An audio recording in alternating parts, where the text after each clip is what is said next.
Olá, estamos de volta. Bom, nesse bloco vamos trabalhar aqui e vamos estudar o direito dos idosos. Também um grupo vulnerável, né? Por diversas razões, né? Por questões, na verdade, de evolução de doenças, pela questão da mobilidade, né? Pela questão também, vamos dizer assim, de um demenciamento, né? Eu falo isso assim porque, por exemplo, eu tenho a minha mãe, ela tem 96 anos, né? E a gente vai acompanhando isso ao longo do tempo e é uma coisa assim que necessita efetivamente de um acompanhamento, estar perto e acompanhar, dar proteção. No direito brasileiro, nós vamos ter, nesse caso, uma legislação nacional que, na verdade, é uma legislação para o direito das pessoas idosas, né? Eu gosto de falar assim, o pessoal não gosta de falar velho, né? Mas eu lembro do Rubem Alves, né? Ele falava assim, velho, uma palavra da poesia, né? O Hemingway não escreveu o idoso e o mar, ele escreveu o velho e o mar, né? Nada ruim falar velho, mas na verdade a questão correta, ou seja, a nomenclatura correta, e a nomenclatura que se encontra nesse caso na legislação é os direitos da pessoa idosa, né? E estão reunidos no chamado Estatuto do Idoso, que é a Lei 10.741 de 2003.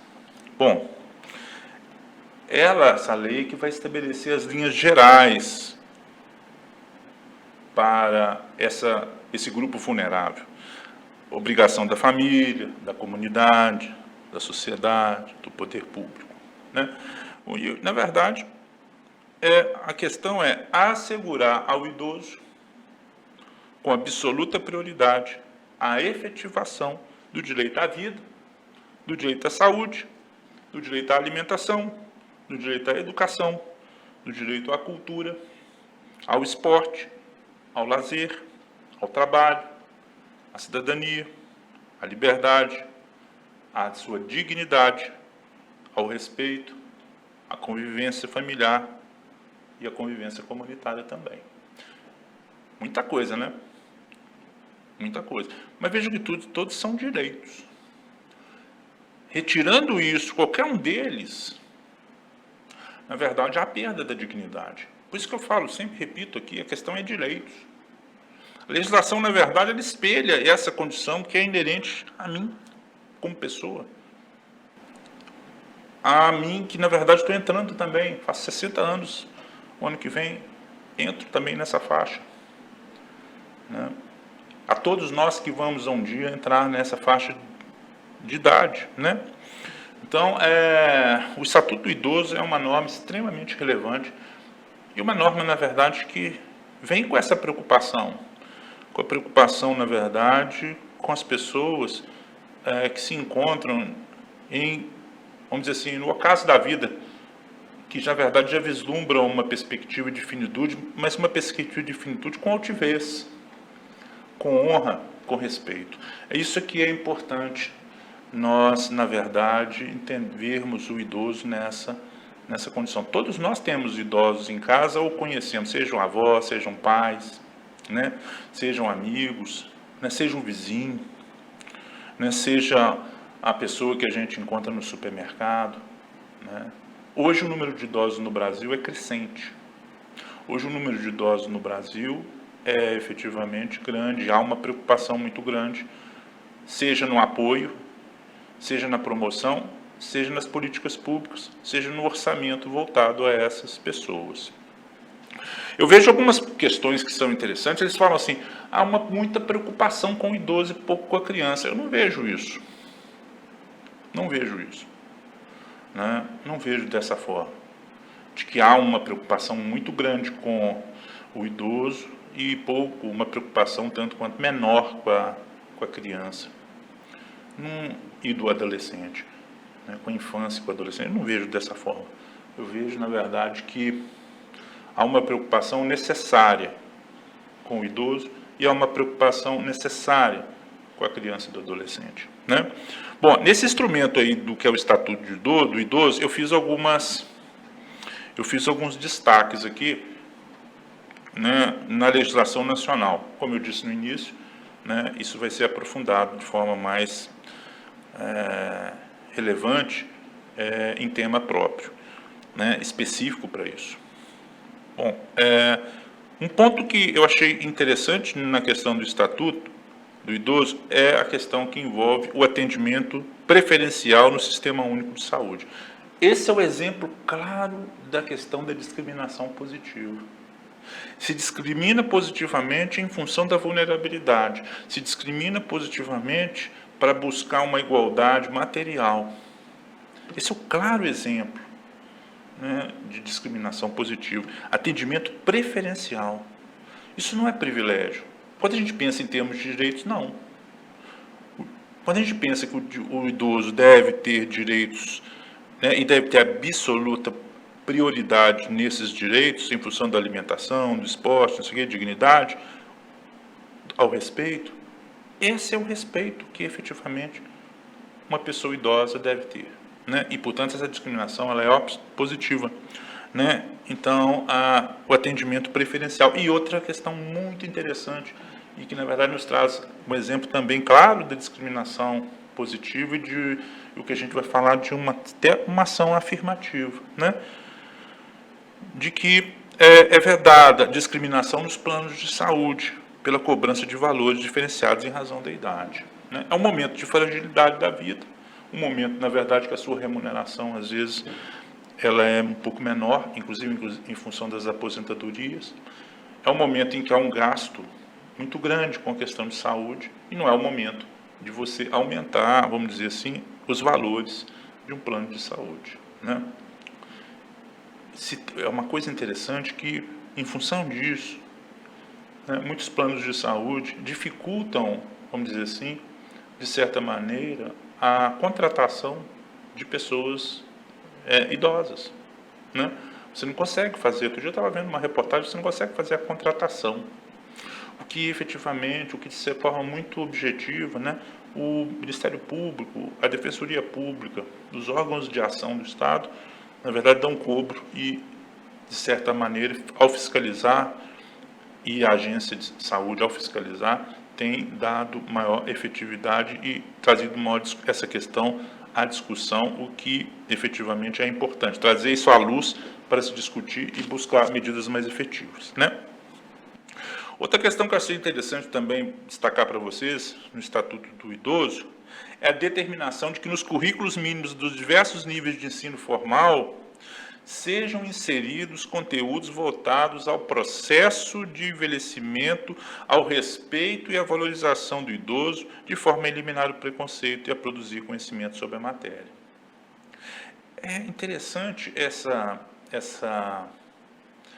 questão, porque na universidade a gente vê que passa-se a discutir essa questão do idoso até por uma determinação via Ministério da Educação e Cultura. Nós passamos a analisar também questões que envolvam grupos vulneráveis. Nós passamos, se a gente não trabalha isso diretamente na matéria de direitos humanos, a gente vai trabalhar isso numa matéria talvez optativa e que trata da questão do Estatuto do Idoso, que trata de questões relativas à criança e do adolescente, por exemplo, ou que trata da questão das mulheres, ou que trata das questões dos refugiados, enfim, sempre há, ou das questões dos povos tradicionais, sempre há isso. É um fator, na verdade, de educação em direitos, é um fator, na verdade, de percepção dessa questão da diferença, na verdade, uma importante contribuição para a percepção de que nós estamos trabalhando com direitos e que esses direitos não são e que esses direitos para esse grupo não é nada mais nada menos do que direitos e direitos, portanto, inclusive numa perspectiva de discriminação, nesse caso, como eu estou repetindo muito, é positivo, né? Outro ponto que é interessante no que diz respeito aos idosos é a vedação à discriminação e a fixação de limite máximo de idade na contratação de emprego. Na verdade, incentiva o processo de contratação, deve-se incentivar o processo de contratação, se você, na verdade, tem claramente condição de efetuar o trabalho, né? Ou então, de certa maneira, buscar uma alternativa, mas sempre dá efetivamente essa condição, né, de incentivar, né? Então, vedar discriminação e fixação de limite de idade na contratação de emprego, né, é passível, inclusive, de punição, quem fizer, né, inclusive para concurso público. Logicamente que a gente sabe que, por exemplo, o limite para a aposentadoria compulsória no serviço público é 75 anos. Né? Então, é possível que você chegue limitado, por exemplo, a um período, né? Porque você contratar uma pessoa, um concurso público com 74 anos e 11 meses, né? Ela vai ficar um mês no serviço público. Então, não é razoável. Isso que eu estou falando, dentro de um critério de razoabilidade, né? E efetivamente, aqui, ó, ressalvado os casos em que a natureza do cargo exigir, há situações em que às vezes não é possível, né? Há situações que não é possível, ou há situações, na verdade, que deve ser de acolhimento, né, da circunstância, né, do idoso. Bom, outro ponto importante do Estatuto, né? Pessoas idosas, ou seja, a partir de 60 anos, que não tenham condições de se sustentar, nem contem com o auxílio de parentes próximos, têm direito à pensão alimentícia. Né? Esse benefício, na verdade, pode ser solicitado dos filhos, então o idoso tem direito a solicitar a pensão alimentícia de filhos. Na verdade, a Constituição ressalta isso. Da mesma maneira que pais devem cuidar dos filhos, da mesma maneira os filhos têm a mesma relação de reciprocidade e, portanto, devem cuidar dos pais, né? A questão, às vezes, pela ausência, né?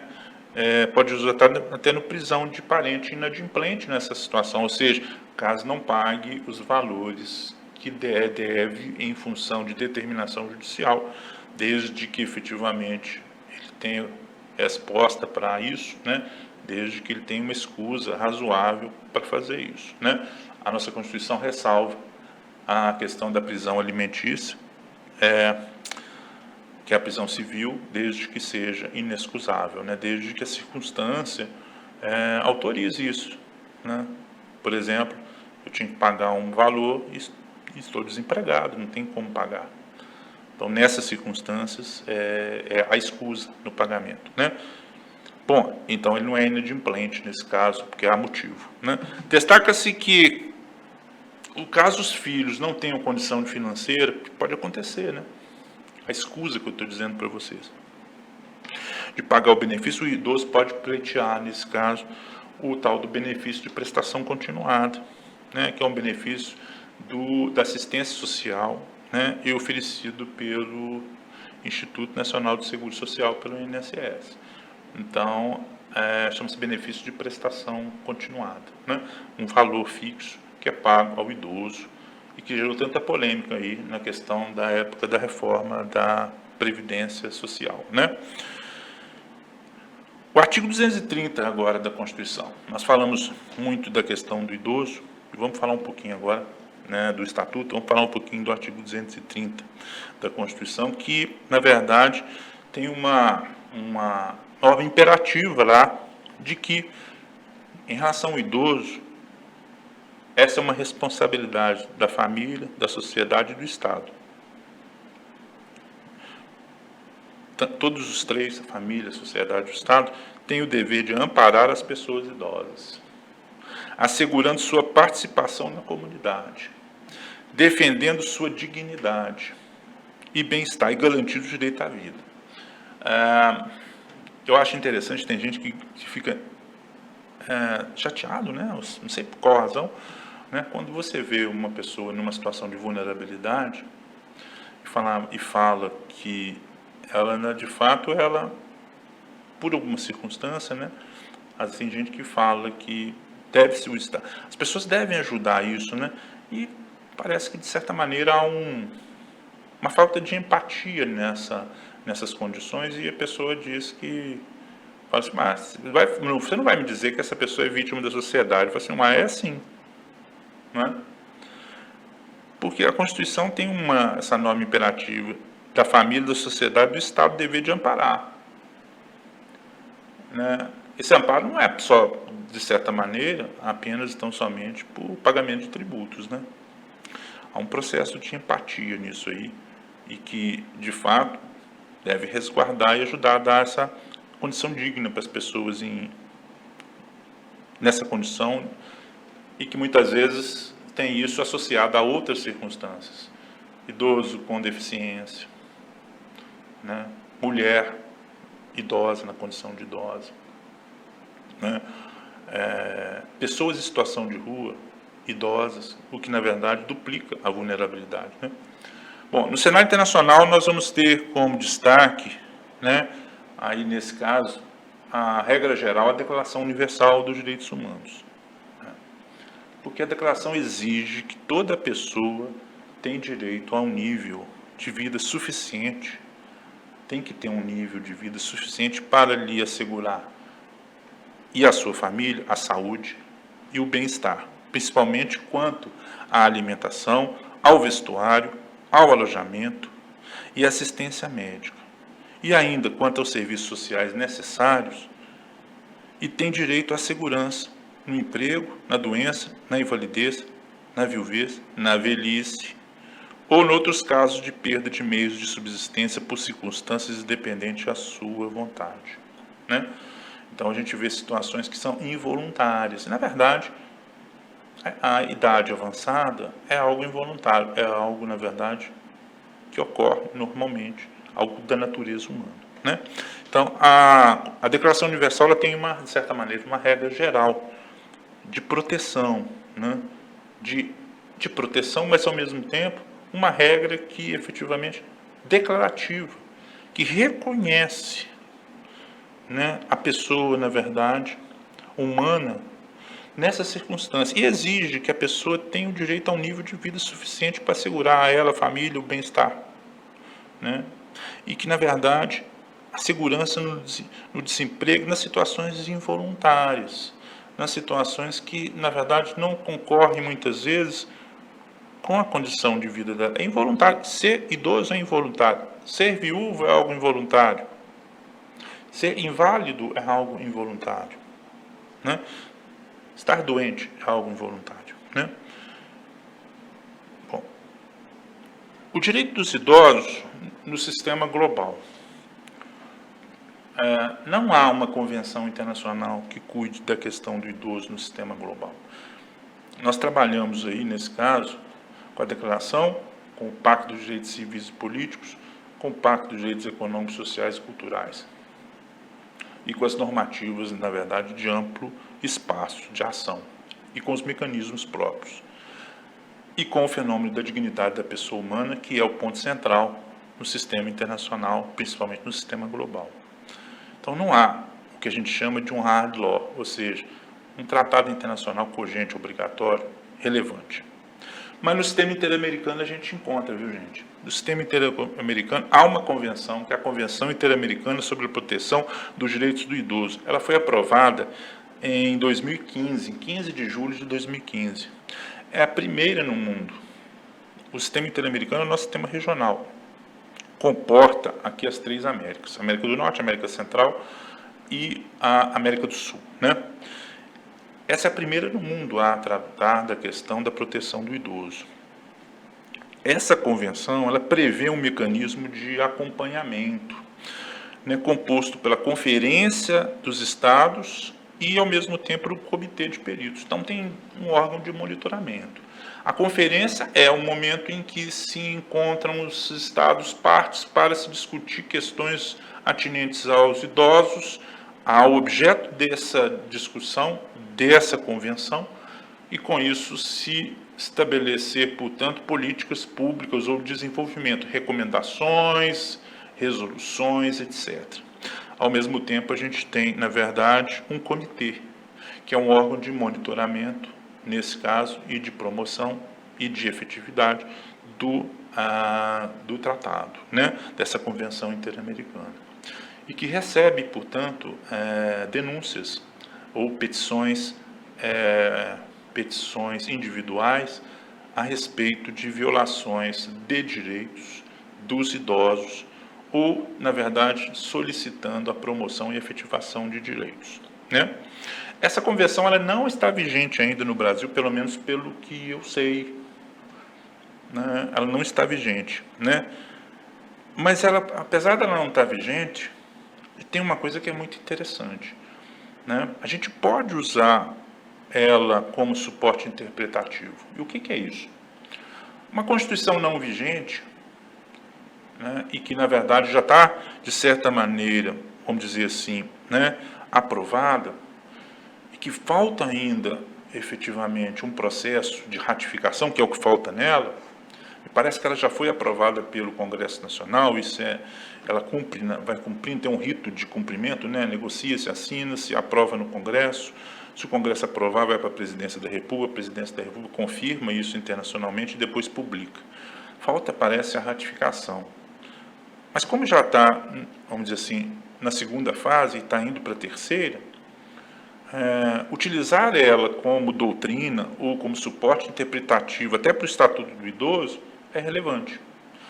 É relevante porque a partir traz em nós a possibilidade de extrairmos do texto da Constituição e do próprio Estatuto do Idoso talvez uma regra, um direito fundamental em sentido material, uma condição de materialidade em direitos, o que é de suma importância e que ajuda, na verdade, no processo de interpretação e de aferição de direitos fundamentais implícitos, né?